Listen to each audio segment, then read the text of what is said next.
Welcome to Beyond Perception, where we probably also today embark on a journey of self-discovery.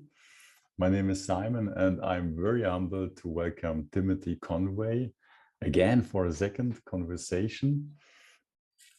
Timothy, we had a conversation a couple of months ago, and I might just briefly introduce you again. Sure. You had a spiritual awakening at a very early age in your life, became a spiritual seeker, a monk, studied with many great sages, and became a spiritual teacher yourself. And you are sharing about Nondual and Advaita spiritual perspectives from what I know, over 40 years now. And yeah, it is a real pleasure to speak to you again. So welcome very much, Timothy. Thank you, Simon. What's funny is we've already had about an hour, maybe just about 40 minutes of letting the divine speak through us and just celebrate. So the start of this conversation feels like just tuning into a conversation that's been going on probably since before we were born. These souls, two peas in a pod on the podcast, or what I was joking, the God cast. It just felt a little bit funny to make an introduction in between a conversation which was already ongoing for quite some time. Yeah. Timothy, there was one thing I'm very curious about, to hear a bit more about your perspective on it. We had this wonderful first conversation where you shared with us about non-dual reality. And within this reality, there seems to be absolute truth, an absolute perspective, but then also a spectrum of relative perspectives or relative experiences. And in one of your articles, which was very helpful for me to reference my own experiences, you write about the 3 levels of non-dual reality. Would you mind to share a little bit about what you understand, what's your understanding about them, and why it might be helpful to look into these different levels? Well, thank you, Simon. It's a schema or model simply to allow for balance in spiritual life.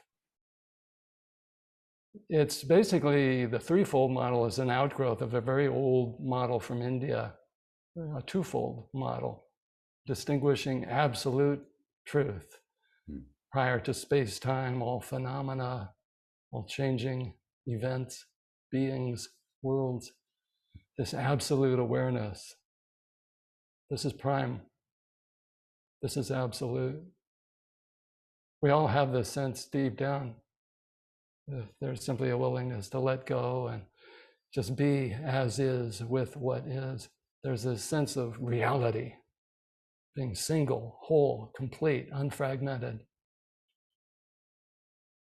Always the truth prior to the arising of each space-time moment with its changing events and figures, beings, relationships. There's this a priori sense, intuitively, in this pure, pristine spiritual intuition.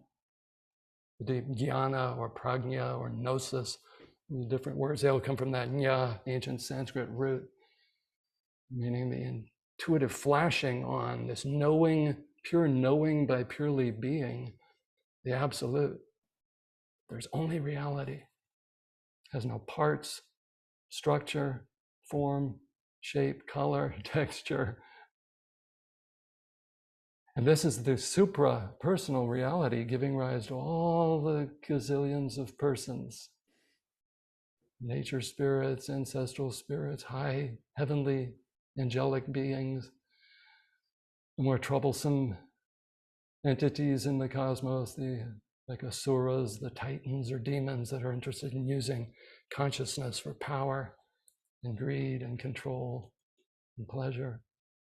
And then ghost type beings, hell state kind of beings. And then here we see them visibly on earth, some of those karmas coming in to the human realm and the animal realm. These are the 6 modes of personal existence on the wheel of samsara, the kind of deluded, unconscious, compulsory rebirths, explained the Buddha 2,500 years ago.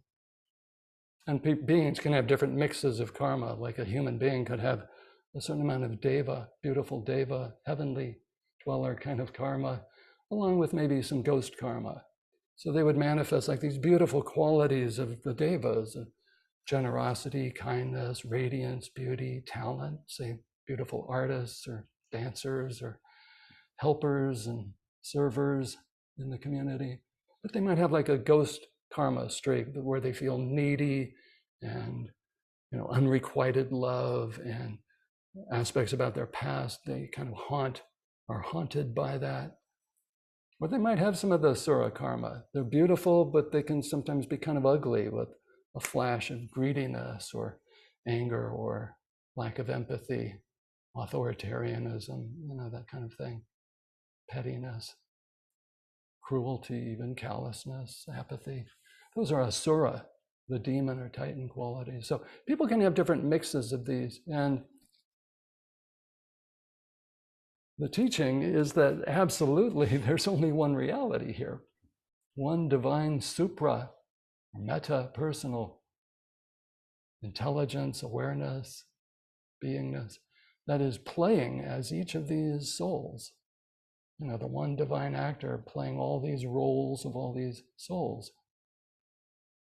And the souls are undergoing evolution, cellular evolution, hopefully. And it seems like the divine at the heart of each and every being is impelling a kind of evolution toward being more and more unselfish as the self-realization of the omnipresent self in each and every self gets realized. The cellular evolution happens more quickly and more wholesome qualities get developed, cultivated, and unwholesome qualities or samskaras get left off. So the ancient twofold truth model was that there's this absolute reality and then the pragmatic or relative level reality of all these beings, all these worlds, all these happenings. And there was the invitation to experience an awakening or an enlightening epiphany that there is only this absolute reality, the true self. But ancient Upanishads of India, our oldest non-dual wisdom text, called the Brahman and Atman, the divine reality that is the true self, supreme self, of all these different selves. So most beings are kind of caught up just in the pragmatic realm, the so-called conventional realm, the truth about reality and its day in, day out, interrelational, complex manifestations of organisms, say, on this planet. What I felt the need to insert was an intermediate term between the absolute truth level, the paramartika satya, and this pragmatic, samvriti or vyavaharika satya, the relative level truth, the pragmatic level truth. Because it's obvious that from the divine viewpoint, all the souls associated with bodies going through their karmic propensities and unfoldings in interrelationship with fellow beings, whether on earth as a human or animal or in these subtle realms, all the beings and all their experiences and behaviors and relationships are perfect. So I call that a level 2 truth. Between level 1, there's only the absolute, single, whole, complete, unfragmented, prior to and beyond all the worlds and beings and events. That's absolute level truth. Pure Godhead, to use medieval Christian language. The pure Ein Sof, to use mystical Jewish language from the Kabbalah.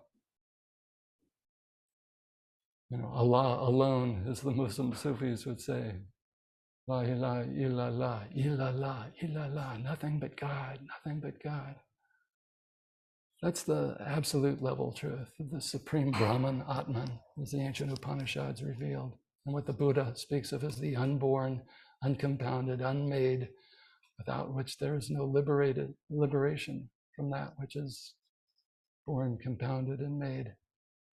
The deathless, the unchanging, as the Buddha affirmed. So that's absolute level truth. We'll call it level 1. Level 3 would be the pragmatic level of all the beings, and right and wrong and helpful and harmful and male and female and positive charge and negative charge and an atom, or among ions. Level 2, inserted between, is this realization that all the multiplicity, all the relativity, all the beings are, from the divine view, perfect, exquisitely perfect in their suchness, as what the divine is perfectly scripted for that soul or these souls in a given moment, a given situation. And that level 2 seems wrong. Like when you're reading the newspapers or online and reading about Vladimir Putin invading Ukraine, with his mainly young conscripted troops that didn't want to fight their neighbors in Ukraine, and so many of them are defecting. And in wars, rapes, husband abusing his wife, battering his wife, or beating up his children, getting drunk maybe, beating up his kids. These kind of horrible evils, you can't say this is perfect. You can't say this is perfectly scripted. There has to be this pragmatic level 3 addressing injustices with the spirit and power of promoting justice. So many of our great heroes have engaged spirituality that realizes it's not complete to just mystically realize the transcendent, beyond all, prior to all. Pure divinity, pure spirit. That's just one aspect of spiritual life, is this sudden awakening and real abidance as absolute awareness. The ever free, unborn, undying, unchanging, unmoving reality. For full balance in spiritual life, there must be not just this mystical spirituality of realizing the true I, the true self beyond all, the pristine spiritual reality. There must also be this engaged spirituality of finding the transcendent self immanently within each being and situation. And that demands goodness and justice and kindness and love and unselfish generosity. So authentic spirituality is this beautifully non-dual but inclusive, apparently dual principles, but they're included non-dually, of total quiescence, transcendence, formlessness, and total engagement, divine immanence, dancing with forms and beings and worlds and situations, knowing that it's all just the one reality, doing everything and being everyone. But the realization that the relative level, the so-called conventional level, the pragmatic level of beings and their situations, and the ethics and morality of what happens, intentions and behaviors and consequences. The realization of all this doesn't just always have to bring up a sense of the problematic and the various problems to be solved through progressive movements, progressive political movements, justice movements, racial justice, environmental justice, justice for the poor, the needy, justice on behalf of women, women's rights, because traditionally they've been so oppressed by us males. If you're very involved in the pragmatic level of justice, and progressively trying to solve, individually and collectively solve the pressing, dire problems, and there's actually so many, it's very easy to burn out just on one issue, like climate change. It'd be very easy to burn out. When you realize, for instance, the number one solution that individuals can do is go to a plant-based diet. And then you listen to most of the so-called climate change experts, and only about 10% of them ever even mention changing your diet. Whereas we have all these scientific studies emerging in the last dozen years saying humans must change their diet if there's to be any hope for higher life forms on this planet. We must go 80, 90% vegan, largely plant-based. So, you could just burn out on that one issue of why aren't people adopting a plant-based diet?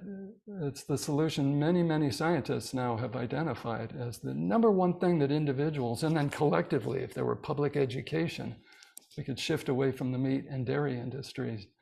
But that's the problem. The meat and dairy industries are so powerful, so wealthy, they own most of the politicians in most of the developed nations. So those politicians won't speak. And many climate experts, they're so just into their thing of it's the bad, evil oil and gas industries, the fossil fuel industries. They've been harping on that for 10, 20, 30, 40 years. But that's all they look at. And they don't look at all these other solutions. Another solution is food waste. People throw away massive amount of food, and then it generates all this methane. So back to the larger point. As you get involved on the pragmatic level 3 of trying to advance justice for beings, for sentient beings, it's very easy to just burn out if you're just trying to push against the forces of inertia, the status quo, so-called conservative, usually right-wing, heavily economically, financially invested in making sure everything stays exactly the same way because it's so lucrative, even if it's destroying all life on the planet. Oh, the bottom line on our quarterly profits, reports the CEO or chief financial officer, the CFO. It's like business as usual. They just want to keep that going. And so they basically fund all these right-wing politicians to make sure that that stays the same. And it drives environmental justice advocates crazy. So on level 3, it's very easy to burn out and to get too caught up in who are the evil perpetrators of evil and who are the good guys. And then it gets very factional, very divisive, very dualistic. So we need this level 2 in between level 1 of only God, only the absolute, right now, spaceless, timeless, prior to each arising moment. There's only the open, infinite clarity of the divine spirit, our true nature, our absolute nature. This is the absolute level truth. Paramartika satya, satya, truth. Param meaning beyond. So a lot of beings get caught shifting between level 1 if they've begun to open up to mystical spirituality, but then feeling pulled by a kind of moral, ethical gravity to not just be checked out as some kind of zombie, just, oh, it's all God, it's all God, it's all God, but actually be a responsive, able to respond member of a family, a couple relationship, a community, a nation, a planet, and speaking out for the voiceless, the animals, the children, the unborn children who will have to live in the world that meat and dairy eaters and food wasters and oil and gas mongers created. It's imperative that we also find this level 2 between level 1 and level 3. And they're all inclusive. They're all simultaneously true perspectives. of seeing that whatever happens is somehow perfect. And we have to bring in like literature and drama for that. We know that in tremendous classical comedy, which has a fantastically happy ending, along the way there's various problems and conflicts and, really edgy, threatening kind of situations for the beings. But in classic comedy, everyone comes to a happy ending, including the so-called villains, the evildoers. They have this great transformation and become beautiful beings. They become unselfish. Like I was sharing with you the story of Ebenezer Scrooge and the ghost of his former greedy partner, Jacob Marley. And Marley comes back with his chains, dragging all these chains, saying, Ebenezer Scrooge, look what I am, a ghost suffering and dragging my chains. You have the chance to change before you become like me upon death. And a wandering, suffering ghost, deep pain. And Ebenezer Scrooge says, well, Jacob, what are all those chains you're dragging? He says, I forged these through my years of greed and being a selfish human being.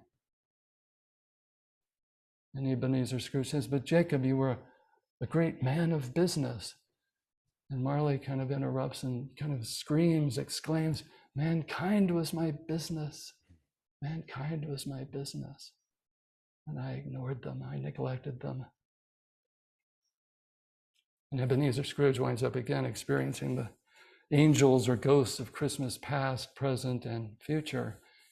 And he has to have this amazing life review of what he's been up to in the past and at present, and what his life will be in the future if he doesn't wake up and change, become a part of the current of goodness and kindness and love instead of hatred and greed and stinginess and apathy, callousness.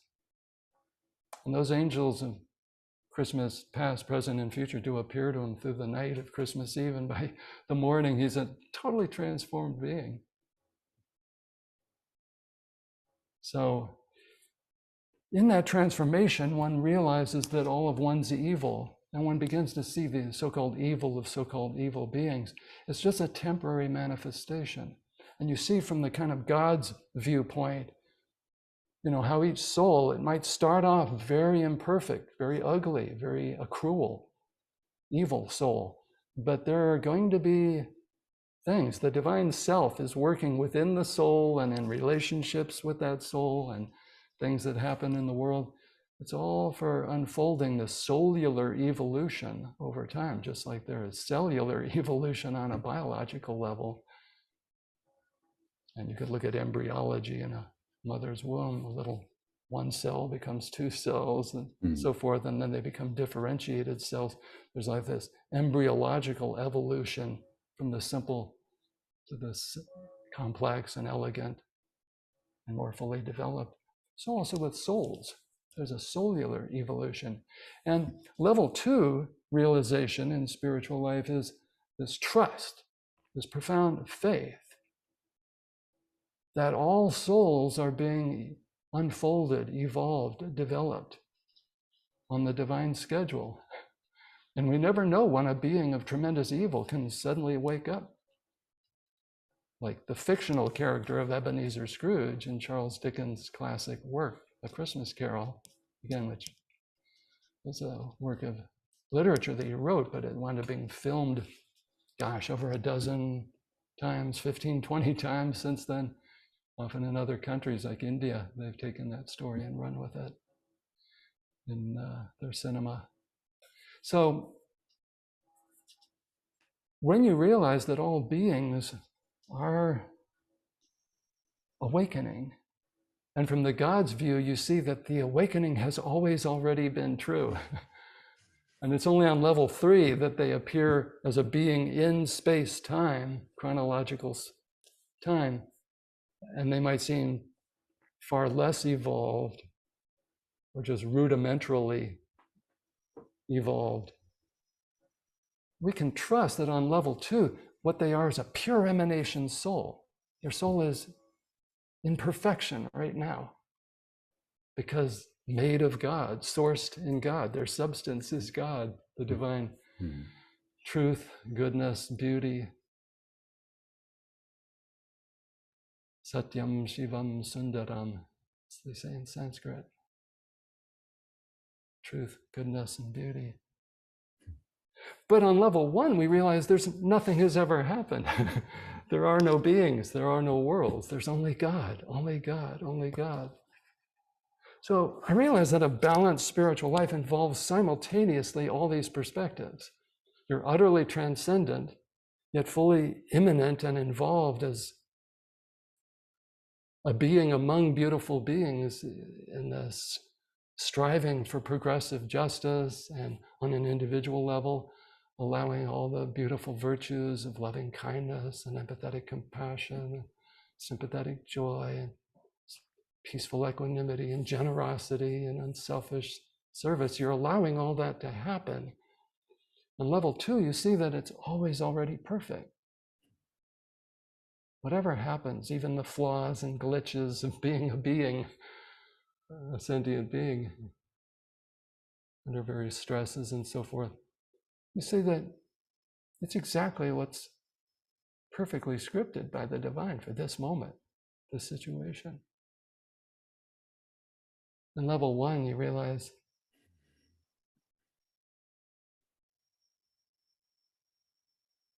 that Zen says not a single thing from the very beginning. Only the Buddha nature, only God, only spirit, clear, pure, vast, subtler than subtle, infinite, timelessly eternal. Not any kind of thing. And so right now, you are not a human being. You are not anything like a human being. You are the absolute awareness, formless spirit. And you are a pure emanation soul, exquisite with all the endowed divine beauty and virtue.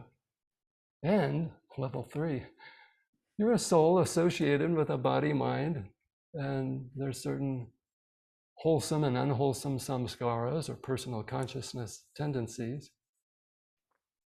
And there's relationships to be honored in your family, community, nation, planet, and among species. Let there be justice, let there be goodness, let there be ethical, moral maturity. Let all selfish, unwholesome tendencies be outgrown. That's a level 3 teaching for waking up ethically, morally, psychologically, and spiritually from being a selfish, nasty, gnarly being, very contracted and tight, uptight, with me, myself, and my, and opening up as this gorgeous bud and flower, so fragrant, so beautiful, full of virtues. And that's why we celebrate the great sages and saints. Jesus the Christ, the Buddha, various sages of India, East and West, North, South, male, female. As you know, I focused a lot on female holiness in history because no one else had really focused on it extensively. To realize all this is full spirituality. And that's why we love the saints and sages and Buddhas and Jesus, because they manifested on a level 3 level of spirituality, the perfection that we intuit about every soul on level 2. So to live this triple perception of spiritual life, let's balance. If you ignore 1, 2, or 3, there's imbalance. And let me just say one last thing about that model, which is level 1 is absolutely singular. It's absolutely absolute. Level 2 and level 3 have to do with the multitude of souls and situations, and that's relative, it's multiplistic, not absolute, relative. But the divine is manifesting as the relative level, and all your relatives, and all beings and situations and permutations of experience and behavior. So this is the only model I felt could properly account for all aspects of spiritual living: mystical, transcendent spirituality, and this more immanent, divine, engaged spirituality, and then the perfection of whatever is happening in the multiplistic realms of phenomena, which are like a dream, because the divine dreamer is conjuring them all up out of no-thingness. This allows for real freedom and real balance and a maturity and clarity that is not subject to delusion. Because if you get imbalanced, delusion sets in. And there can be, like say, social justice warriors forget the absolute, and they become very dualistic and contentious, and are always looking for who are the evildoers, all the ones committing injustice on this planet, you know. Or the devil, Satan, that's the ultimate evil one. And there's all this dualism and fear and paranoia and so forth that can set in among, say, right-wing fundamentalist types in Christianity or Islam, certain other traditions. So there needs to be this realization, it's all God. There's only the divine here, playing as all these beings. Every night in deep dreamless sleep, for instance, everyone drops all sense of personhood, relationship, the dualisms, functional or dysfunctional dualities, and we just abide as pure absolute being, awareness, bliss. That's how beings get restored and regenerated. If you deprive someone of deep dreamless sleep, then you'll kill them within several days or a week or two. They've discovered that with, unfortunately, placed little laboratory animals back in the 1950s at the Stanford University sleep laboratories, and then it's used as a torture technique, like the U.S. military forces and covert ops forces used sleep deprivation on prisoners, many of whom we found out were innocent. There's no reason they should have been suspects, but they were subjected to that. So it's a divine grace that beings do have deep dreamless sleep period. It allows the whole body mind to get restored, and the dreaming function of sleep especially helps the mental restoration. It's the deep dreamless sleep, stage 3 and 4 dreamless sleep that allows for the regeneration of the body and subtle energy body. So beings know that everything disappears and that there's only God in a sense. God is their continuity when they wake up in the morning. God is providing the continuity of the personhood, because the personhood utterly disappeared in deep dreamless sleep for a few hours at least each night. So we all know on some level this is true. And as for like the level 2, it's all perfect. An interview I gave for a national magazine called The Sun magazine back in 2003, the interviewer Arnie Cooper, who had heard me share in satsang in the Santa Barbara area of California, he asked if he could do an interview for that national magazine, and I laid all of this out, and I've reproduced that interview in at our website, the enlightened-spirituality.org website. Just do a search on like the 3 levels of truth. And as part of that long compilation page, I included that section of the long interview because I went into it in depth. A kind of a proof for level 2 that it's all perfect is actually looking at the physical cosmos itself. Because there's all these amazing, amazing fine tunings that have to be precisely in place. Precisely in place. Sometimes involving like a hairbreadth of a difference that's like trillionths of a trillionth of a trillionth, perfectly balanced parameters, like the relation between matter and antimatter at the initial material developing phase of the physical cosmos. Before it was just an energy ball, and before that it was this virtual particle arising out of the prime no-thingness. Scientists are now very clear. Alan Guth and Andre Linde won the Nobel Prize. Guth wrote a book back in 1997 called The Inflationary Universe, this pre-Big Bang inflationary moment. A virtual particle somehow spontaneously manifests out of the void, the pure no-thingness. But it expands as an energy ball to, even though it's defining the creation of space-time, they think it's relative to us, the size of a soccer ball. Now, if it had moved a little bigger, like the size of a basketball, or only the size of a grapefruit, you wouldn't have a physical cosmos. But it gives rise to this energy radiation phenomenon or set of phenomena. And as it cools and congeals a little more, it develops matter and antimatter. And the relationship between matter and antimatter is so precise.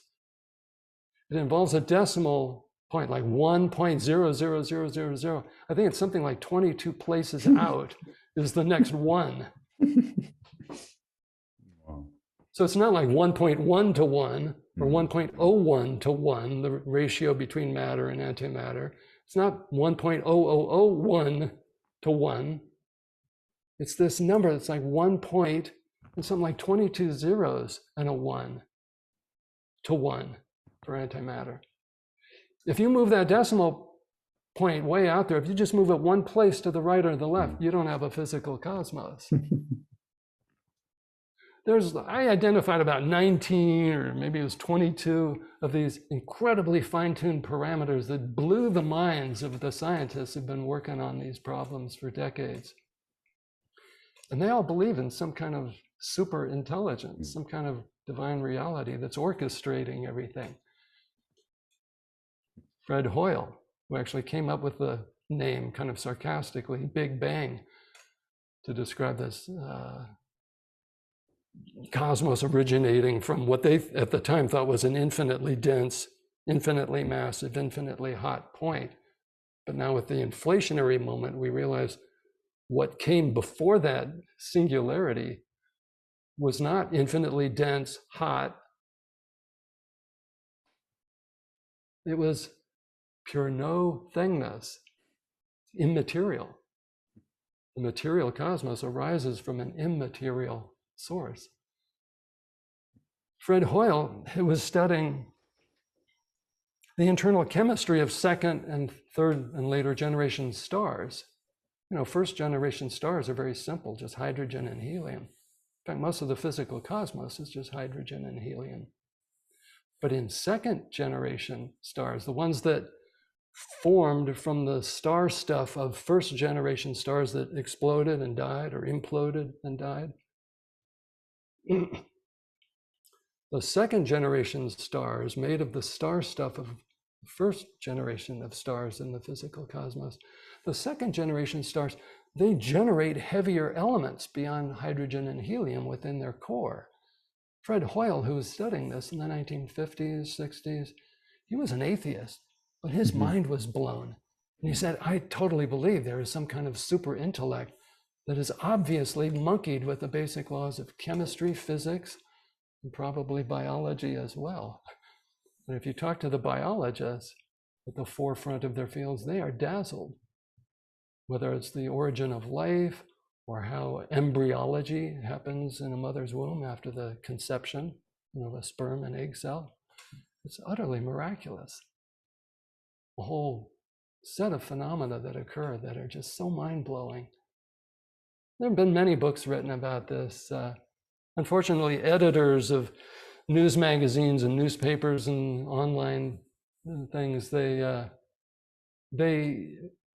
as a profession, are disproportionately agnostic or atheist. And so they often bring on scientists like the late Stephen Hawking and others that are atheist or agnostic. But surveys have been done most scientists who were working in the basic fields of physics, chemistry, biology, and all of their subdivisions, when asked, do you believe in the divine reality on the basis of what you see?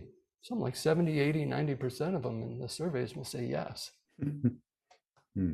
So right there is kind of a proof for level 2 that somehow there is this divine principle orchestrating everything. And we trust and have faith that it means that all souls are being perfected by divine perfection. It may look like a very imperfect process, very evil in many cases, like with wars and, again, rapes, a husband getting drunk, beating his wife and children. That's just evil.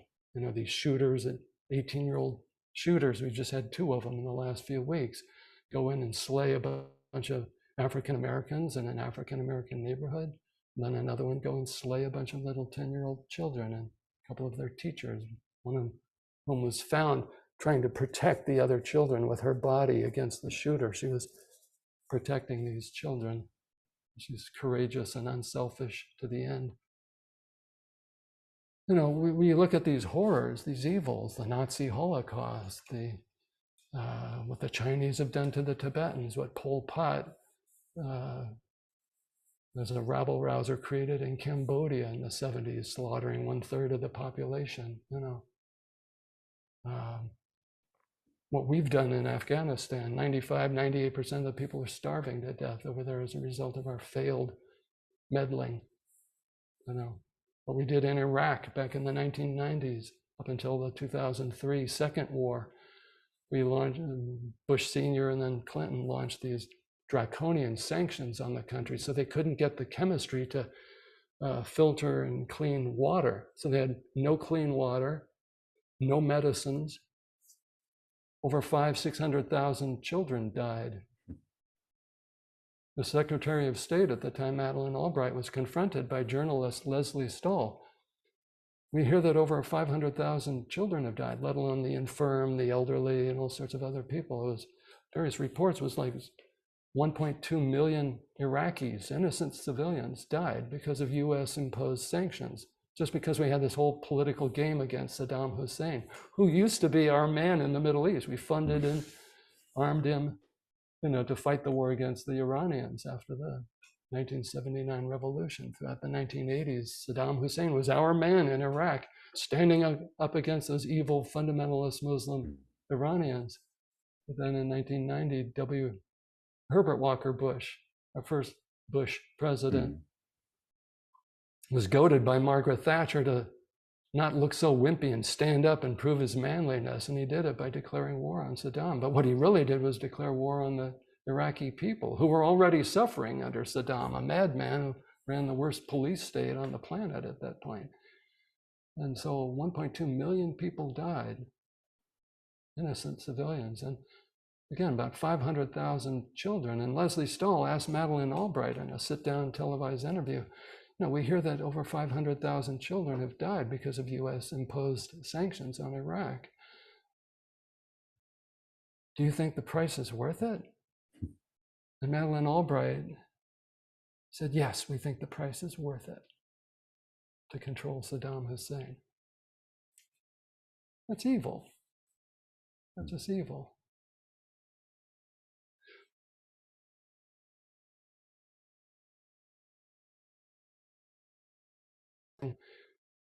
We trust and have faith that all the souls that died and were suffering were being attended to by angels, and that those periods of starvation or disease that could have easily been treated if the US had allowed medicines through, like basic anti-diarrheal medications, which turned into dysentery because they didn't have the medication, and they die from it or suffer grievous harm if they survive. We trust that somehow all of this is meant to happen. Otherwise, something else would have happened. Because nothing happens except through and by the power of this great absolute divine reality that allows anything to happen, that's dreaming all this right now, conjuring all these manifestations out of nothingness and vanishing a moment by moment by moment. Everything is vanishing, including suffering, of pain, and enjoyment of pleasure. It's all vanishing. It's always free and clear reality, absolute. And the awakening of all beings, what early Christianity even had a word for, apokatastasis. It's a Greek word, apokatastasis. That means the universal awakening or salvation or redemption of all beings, because God's love, being the absolute reality, dreaming and conjuring everything, God's love will eventually awaken all beings to divine love. That's a level 2 teaching. It's all perfect because all beings are intrinsically perfect and being on perfect divine schedule, being awakened to perfection, and the relationships are all healed and made perfect. So that's a level 2 multiplistic teaching, that it's all perfect, but it's part of the overall balance. Only God and the vast multitude of gazillions of beings emanated by the one divine are all perfect. And on level 3, they're all working out their perfection perfectly. Perfection perfecting itself perfectly with a lot of apparent grievous imperfections, evils, and injustices. Allowing this triple view, again, one absolute truth, and these two relative truths of the divine perfection, of the multiplicity, and then the urging, striving, struggle for justice and perfection on level 3, the pragmatic level. To live this balance allows real freedom and maturity, and not shirking, ignoring or neglecting any aspect of reality. It allows one to be very involved, say, in social, environmental, gender, racial injustices, speciesist injustices against animals, without burning out. I think in that 2003 interview with Arnie Cooper, at one point I cited how the American spiritual teacher Ram Dass, the former Harvard psychologist Richard Alpert, he became Ram Dass in India under his guru Neem Karoli Baba. It's often misspelled Neem Karoli Baba, but in India they spell it Neem Karoli Baba. And one day Ram Dass was asking Neem Karoli Baba about all the suffering and evil and injustice on the planet. You know, he came from a strong progressive Jewish background and a Jewish sense of tzedek, justice. You know, and God will be enacting justice, so be careful about your ethical, moral imperfections and grievous flaws, shortcomings. So Ram Dass asked Neem Karoli about all the injustices of the world, all the suffering and evil, and all the suffering that's created by the evil. And Neem Karoli said, Ram Dass, suffering is perfect. And Ram Dass was shocked. He was like, you know, wheels were turning in his mind to figure out how to rebut or argue against that point. Again, how do you say that the Nazi Holocaust, and the scholars, and I think it's over 6 million Jews died during the Nazi pogroms and massacres in the shtetls, the death marches, the concentration camps and gas chambers. I think over 6 million people died, Jews, not to mention gypsies, the Roma people, and homosexuals and political dissidents. Over 6 million people within several years. So Ram Dass is trying to come up with an argument against his guru, a very powerful spiritual fellow, Neem Karoli Baba. Neem Karoli has just said, Ram Dass, suffering and evil is perfect. Ram Dass is scrambling, and then before he can come out with anything, Neem Karoli says, and Ram Dass, your endeavors to end suffering are also perfect. It's balance. Neem Karoli gave a level 2 teaching. Suffering is perfect. But he also gave a pragmatic level 3 teaching. All your endeavors, attempts, strivings to end suffering and injustice and shelter and help and heal beings That's all part of the divine perfection too. And the teaching is that ultimately it's all a divine comedy, not a tragedy. No souls are left out. That was that amazing apokatastasis doctrine in early Christendom, which turned out it was apparently widespread. There's a website you can go to, apokatastasis.org, I think it is, or .com.org, that talks about how widespread it was. I always thought it was just several theologians were advancing it, like Origen and Clement of Alexandria and some others. And of course, it was the old teaching of the Upanishads and the Buddha and Lord Krishna and the Bhagavad Gita. The Eastern traditions are very clear that all beings will awaken.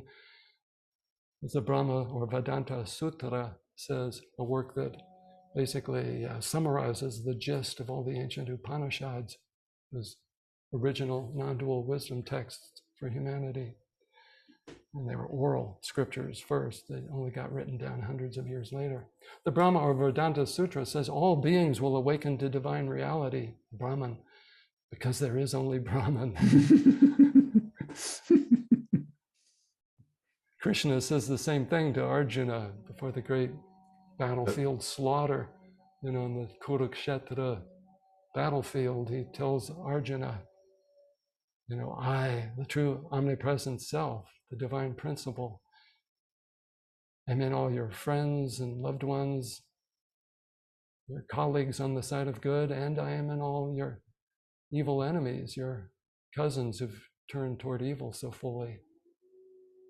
I alone am playing as all these. No one slays and no one is slain. That's a level 2 teaching. It's about the multiplicity of all the beings, but it's saying no one dies and no one kills them. So it's a level 2 teaching about how it's all perfect. And all beings will come to me.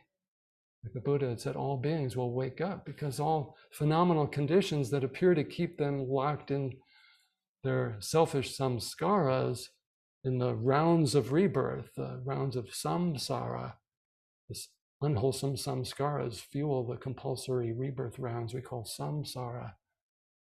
The Buddha said all those conditions, causes and conditions, are just contingent and ephemeral. They're not ultimately real.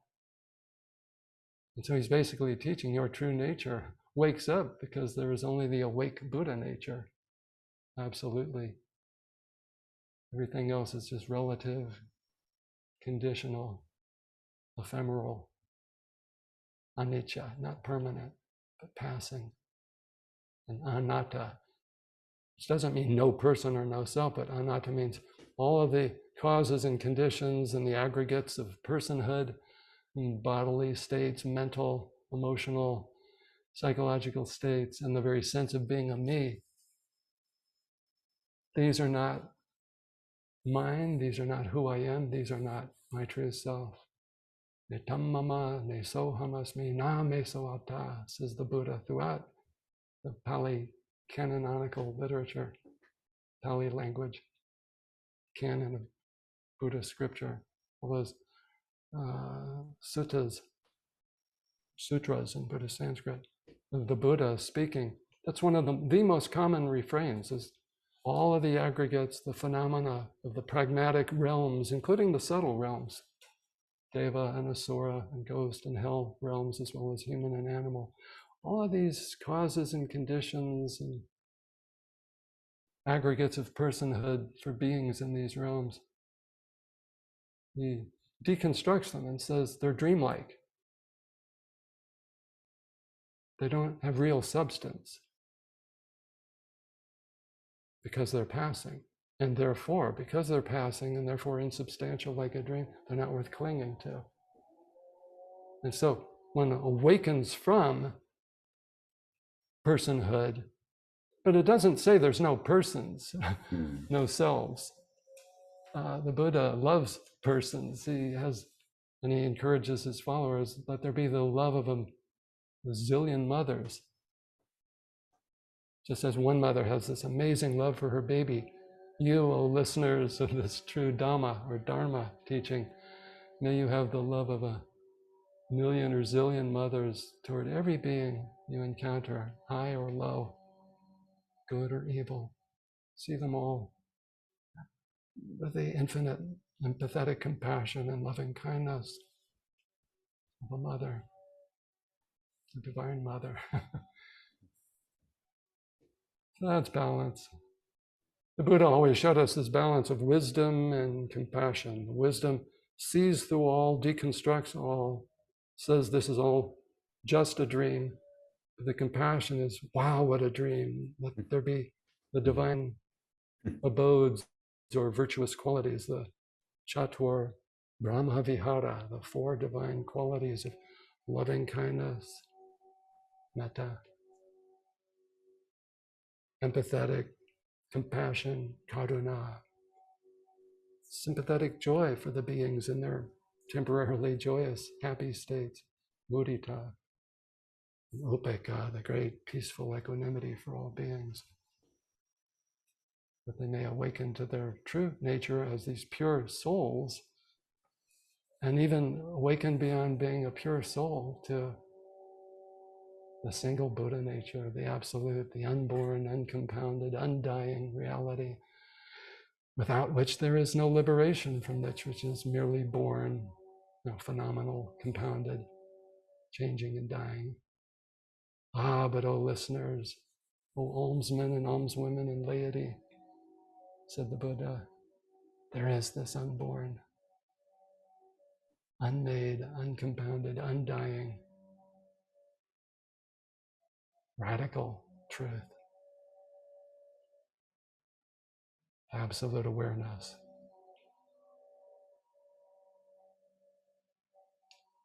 And a later Buddhist development really wanted to explore the ramifications of that against certain Buddhist historical movements that had arisen that only were emphasizing the deconstructive, disidentifying side. Everything is just a dream. Everything is merely shunyata, empty. Better translation actually is open for the absolute, transparent for the absolute. But this later Buddhist movement that actually didn't arise that late. It arose kind of just around the same time as these more deconstructive, reductionist movements, like Madhyamika and its narrow interpretation later. And the school I'm talking about is called Tathagata Garbha. Tathagata Garbha Buddhism. And they came up with some scriptures, and their teachers said, yes, all phenomena are just a dream. They are impermanent, and therefore insubstantial, therefore not worth clinging to. Dukkha, usually translated as suffering or just dissatisfactoriness. But these Tathagata Garbha school Buddhas said, we don't just emphasize the impermanence and substantiality and dissatisfactoriness of phenomena. We also affirm, by just being spontaneously, the absolute Buddha nature truth, which is eternal, permanent, not like a mere dream, but utterly substantial as the one substance, the one reality, playing as all these causes and conditions and worlds and beings. And this is sukha, not dukkha. This is bliss, ananda, sukha, bliss, supreme Buddha nature, joy, satisfaction, pleasure. But it's not dualistic. It's spontaneous, non-dual, ever free, non-phenomenal.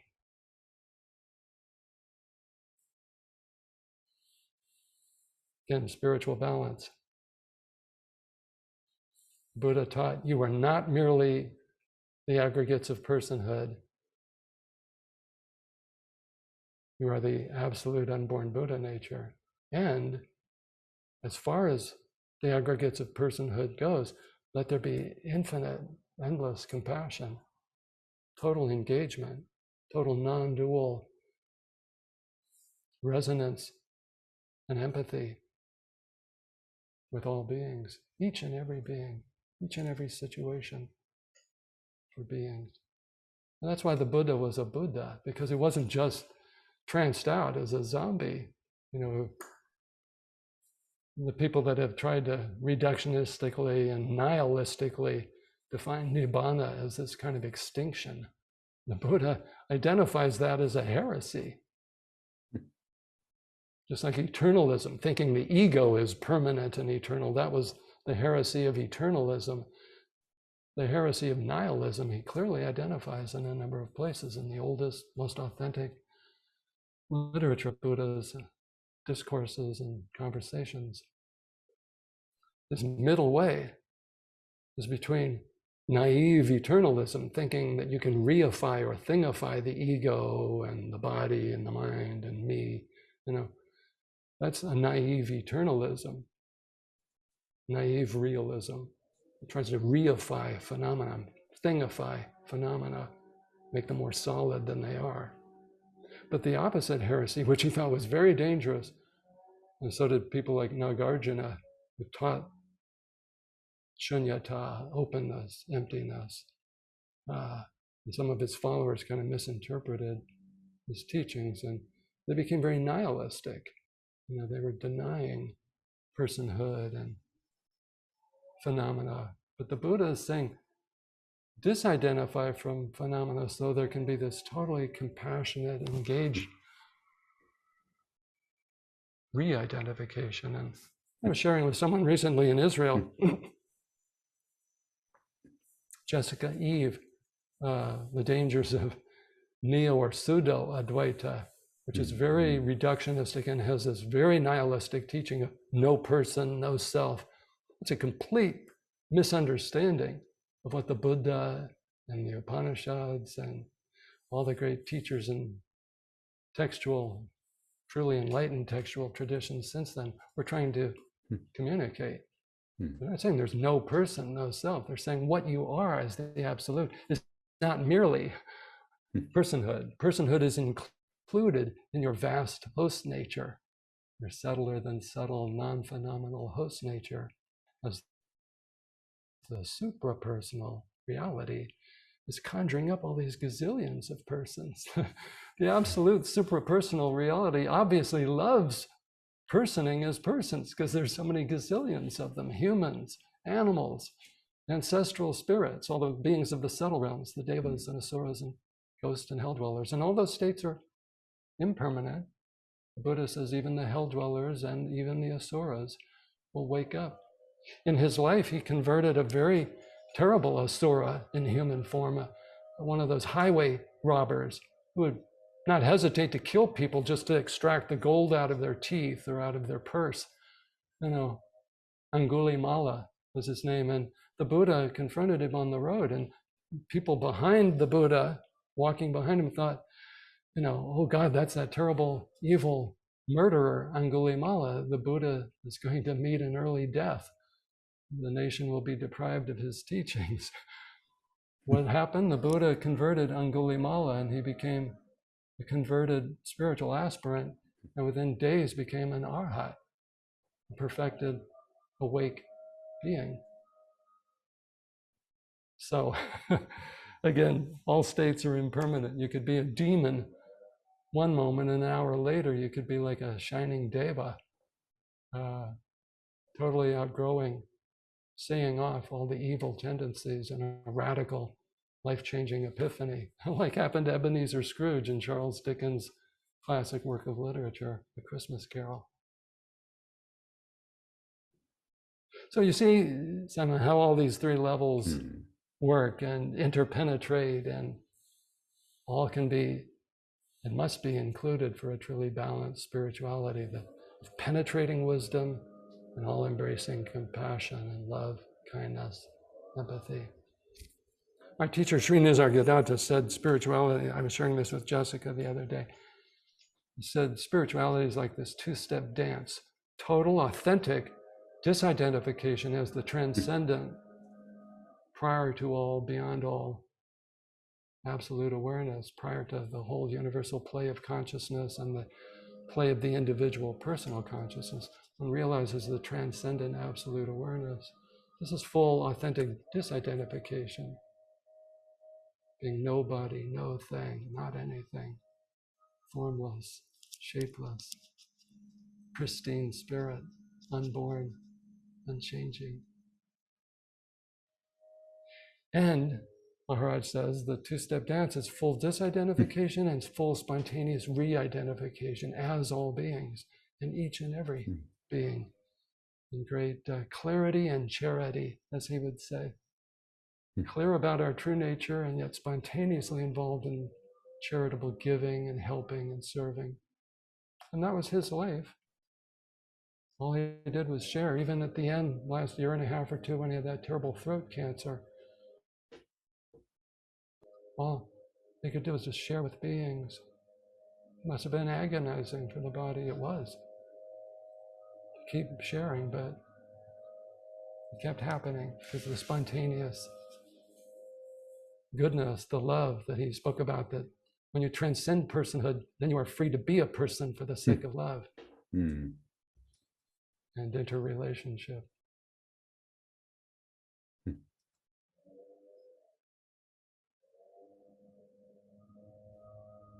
So beings that, I know there's beings that feel somehow are called to go into some kind of retreat or seclusion, leave a spousal relationship or family or community and go off and be the alone unto the alone.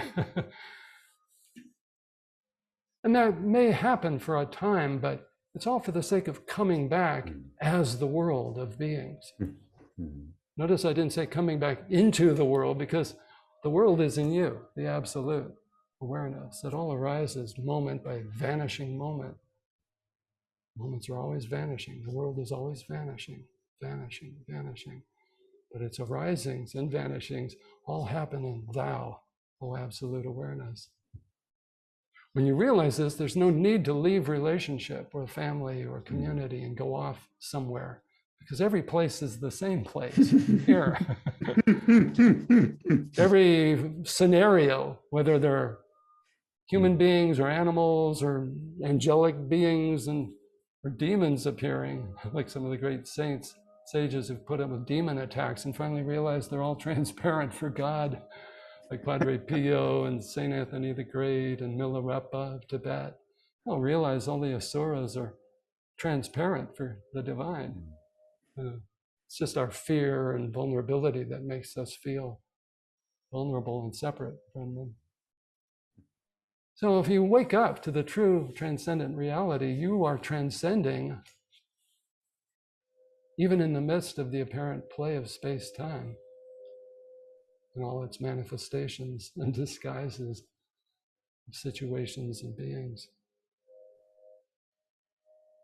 So that's how that tension between, should I leave the world, Again, it may feel totally appropriate to have kind of a clearing time, but it's not for its own sake. That's why that bodhisattva ideal, or the ideal of the Buddha, a living, true living Buddha, coming back from transcendence into the realm of immanence. It's like that old Chan Zen saying, I forget the name of the old Chan master, Tang Dynasty, who came up with it. First there are mountains and rivers, then there are no mountains and rivers. That's the deconstruction, disidentification phase.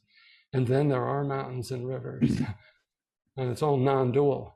At first you felt that mountains and rivers were these things, these kind of solid-like phenomena, and you were the separate perceiver, experiencer, sufferer, enjoyer, And then there's the realization it's all dreamlike. It's all just consciousness. There are no mountains, no rivers. Fundamentally, there's only consciousness. And it's dynamic energy, Chit Shakti, consciousness energy. That's all there is. But no, the sages, that's not complete. Finally, and then there are mountains and rivers again, and all the beings, sentient beings. But there's no dualism anymore. You realize you are each being. You realize the omnipresent self.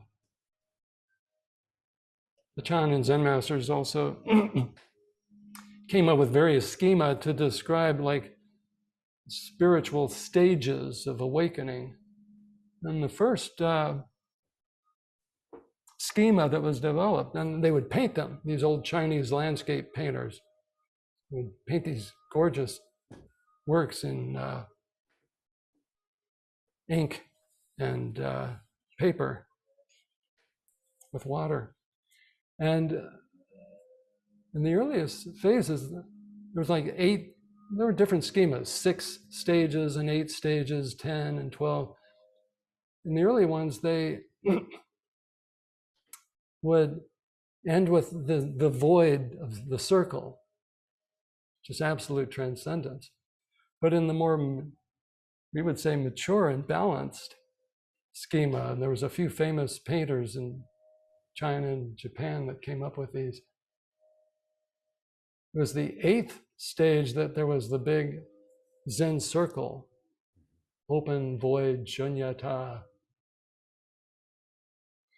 In the 9th image, flower branches and blossoms and birds in the trees and sky are reappearing. And then in the 10th image, the young ox herd boy who has been following a wild ox through the hillside and trying to get better glimpses and study the nature of the ox, and then finally trying to tame and ride the ox. All of these images, like image 1, 2, 3, 4, 5, 6, and so forth, are about the young ox herd boy becoming an ox herder and herding this ox and taming it and riding it. It's a metaphor for mastering the body, mind, ego, G, psychological self tendencies, the unwholesome samskaras, and becoming more wholesome and adept in virtue and spirituality and so forth, and in the kind of enlightened perception as you wake up. And one of the last images before the void of the big circle is the ox herd boy has mastered this ox and is confidently riding the ox. He is in a sense an adept, having mastered a lot of the body, mind, ego, relational world phenomena kind of scenarios.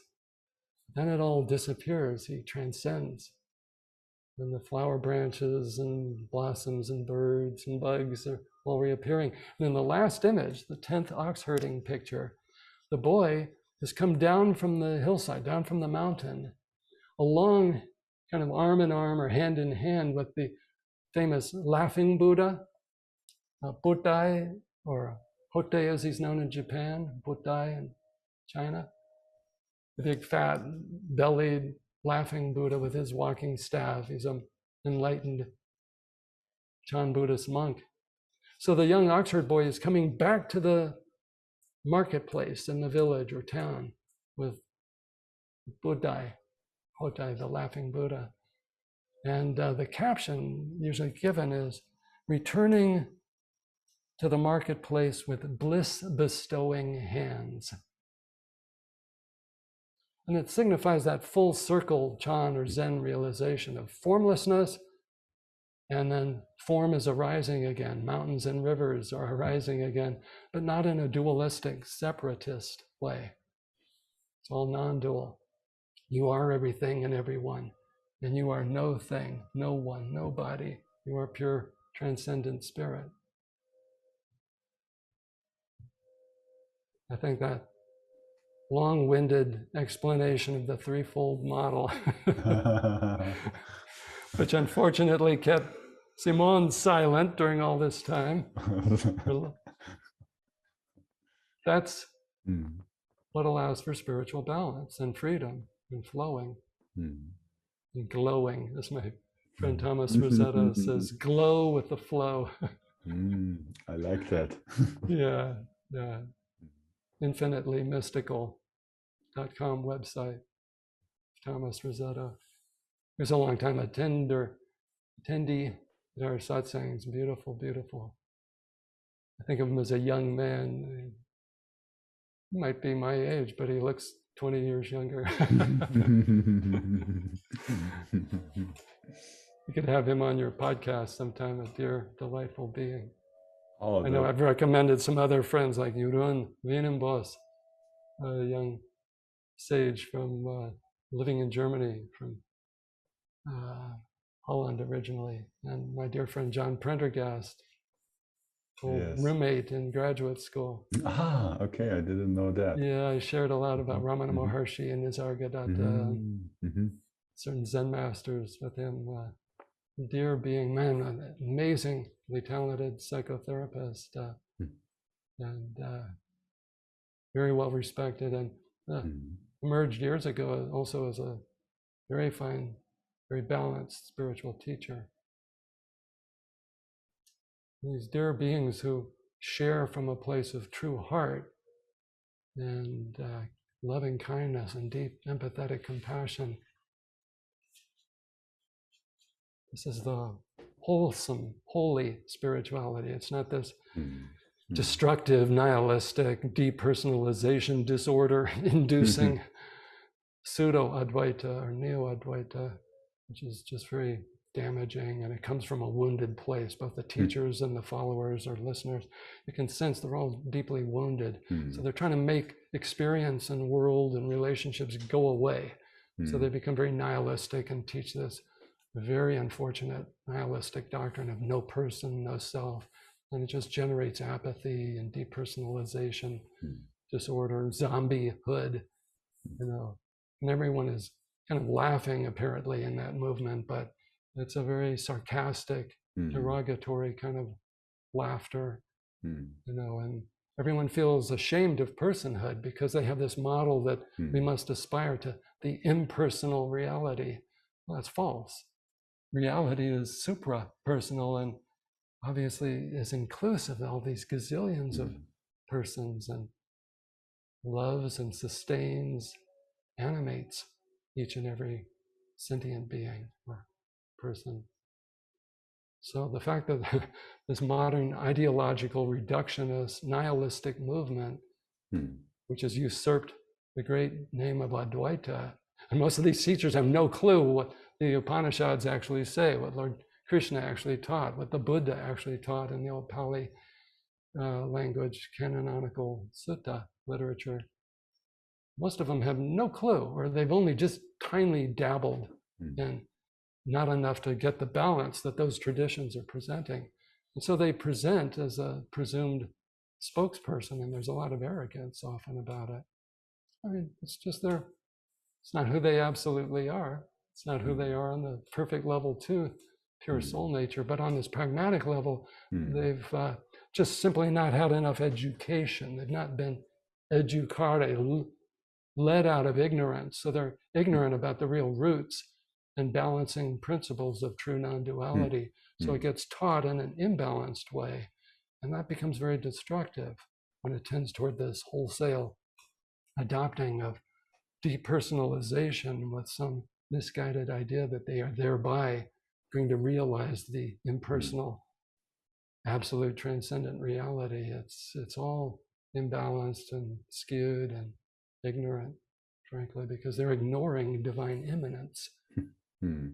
They have some notion that there's some divine transcendence to be realized. And then it turns out the actual transcendence spoken about in Neo-Advaita or Pseudo-Advaita, it's not profound. It's so obvious to this one that there's been no true awakening to the absolute. Because if there were, there would be this spontaneous real love and real empathy and real kindness and generosity. It wouldn't be plotting to get people on costly retreats and building up followers and publications created by your followers and everyone to create some big movement and organization. Because real spirituality is empowering, liberating. You don't need to pay money to me to get you enlightened or awake. Ramana Maharshi, that was his gracious, supreme beauty, as he saw each and every one as the self, the divine self, utterly complete and whole and free intrinsically. And on the personality level, the different psychological syndromes and shortcomings and, minor or major pathologies, people could outgrow those. Ramana was convinced of this. He saw only the self. So he didn't have people lined up outside with people promoting him with publicity and charging, 100 rupees a head, a rupee, the currency note of India. No, he didn't need or want anything from anyone. He only saluted them and bowed down directionlessly in all directions and no direction to their true infinite self. He saw them as the self. That's why people felt a wholesomeness and holiness around him, and why they felt healed around him, because he saw that you are intrinsically complete, whole, not fragmented, not caught or stuck or unenlightened. Now, on the pragmatic level, you could say the person is unenlightened, but Ramana saw clearly level 2 and was abiding as level 1, that there's only the self, only God. Who else could be here? What other reality could be doing and being everything and everyone?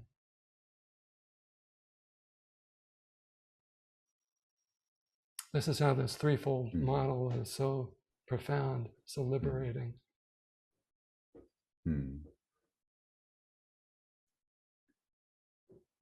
It is, it is very, very helpful perspective. And I myself, it was difficult to navigate different experiences, and I also looked into what you called as Pseudo-Advaita, and there was something missing, but I didn't understand what it was. And when I bumped into your article, it helped to kind of reference those experiences and also to understand better what I might be missing in terms of navigating my experiences. So yeah, Timothy, thank you so much for taking again so much time and also sharing your experiences and channeling this wonderful Godcast. We've renamed the Beyond Perception podcast as a Godcast, which is beyond perception and yet perceiving everything and everyone. All perceptions get included non-dually. Yeah, the truly beyond, the truly transcendent is truly inclusive. And so Simon and Brenda, his dear beloved, and Coco, their wonderful husky dog, actually an angel in a fursuit. Yes. Brenda and Simon are angels in female and male body suits, earth suits. It's all divine perfection playing out. It's only God, only God, only God.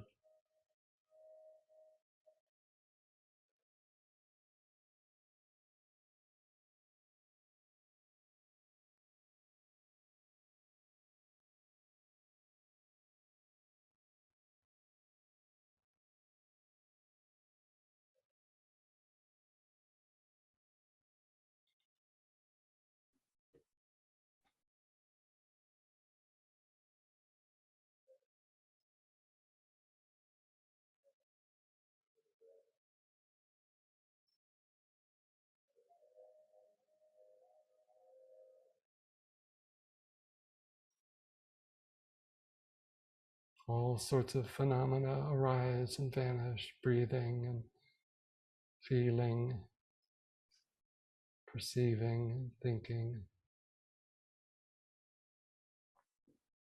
shimmering, pulsing of body-mind existence on physical and subtle levels. All these happenings happening in your vastness, our true nature, the host nature for all these guests, the phenomena, personhood and worlds and events, interrelationships. How spectacular, how dreamlike. single reality, spiritual reality, Tao, Brahman, Godhead, playing as all this, while also remaining utterly quiescent, clear, formless, prior to all worlds and beings.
Everyone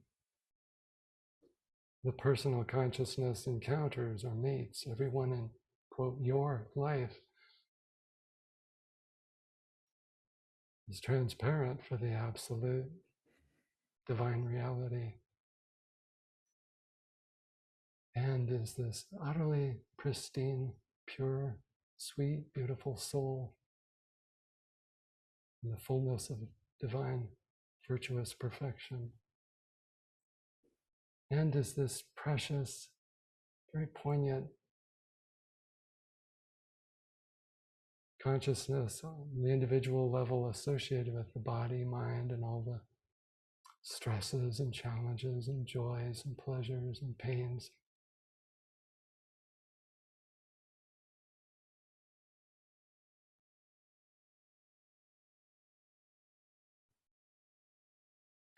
What an amazing drama. This tragic, comic drama, ultimately a divine comedy, because all beings wake up. All beings are liberated from mere personhood into the divine supra-personal nature. What a drama. This one who is prior to all dramas dreams up. Let this be clear, said Ramana Maharshi, and it's all over but the gentle ease and laughing.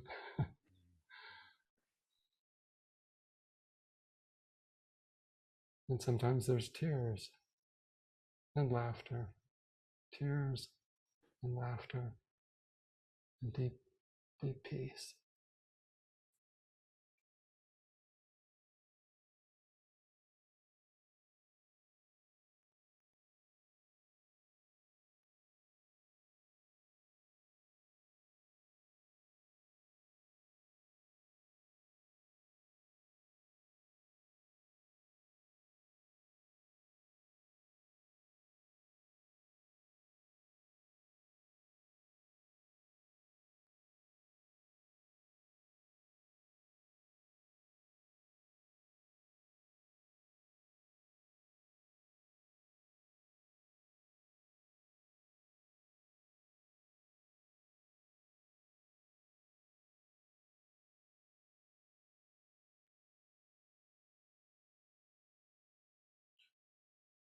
All right. It's dinner time for Simone, I think, with Brenda and Coco and Brenda's mom and sister, maybe. We're all there. No, her sister is not here, but in spirit. Yeah, in spirit, yes. It was a joy hearing Simone about Brenda family reunion with her mom and sister to all be together. Yes, yeah. In your home in town. This is beautiful. The miracle of family, of beings that care for each other. And of course, spiritually, we wake up and all beings are our family members. And they are God. There is only God. The self of all, the life of all lives.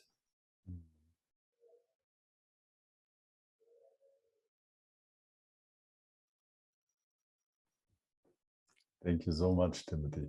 Thank you for hosting this mere phenomenal guest on the Godcast. Just a pea in the pod of Simone's podcast. And we are the absolute. Namaste. Namaste. Namaskaram. Om Namo Shiva Shakti Namo. All hail the Supreme Brahman, Atman, Buddha nature, Tao.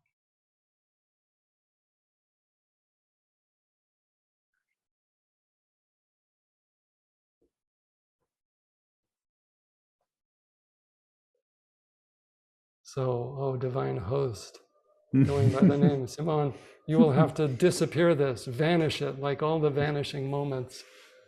Moments arise, they vanish. Situations arise, very precious, poignant, very dear. And fellow company, so precious and poignant, and they vanish.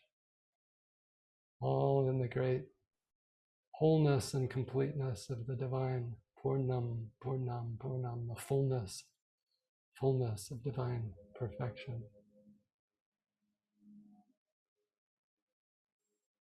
In other words, this is a cue you can end the Godcast and return to just being the Godhead. Yeah, okay. Thank you so much, Timothy. You're welcome, dear Simone. We shall see each other. Yeah. Again, we are unseeable in our essence, yet these dear forms and the technology, the miracle technology of Zoom allow us to be seeable. Yeah. Another miracle. All around miracles. Then, yeah, Divine drama. Timothy, all the best. Yeah, for your busy schedule and for the move, and yeah, I mean, you don't need to take care of it. I understand. The single Shakti, as I say, the one doer, the one doer. Otherwise, again, Timothy would be utterly exhausted and flat and probably dead. The next time we gather by Zoom, my wife Laura and I will be living a bit closer to my stepdaughter and our grandchildren. We did not get to build the house right next door that we were hoping. Prices have become so inflationary and so crazy, it would have been madness to continue. So we found a little mountain town called Clarkdale, about 32 minutes drive west of Sedona, where my stepdaughter and our grandchildren live. And we bought a house there. So it's a little mountain town, very close to a lot of beautiful nature trails, and the Verde River flows 4 minutes away. And that's where you'll see me next. If Timothy is even around. In any case, we're always one with each other. In our essence, we are interpenetrated as the self-same beautiful reality, and that goes for every being we meet, every being we know. Enjoy thyself, O self.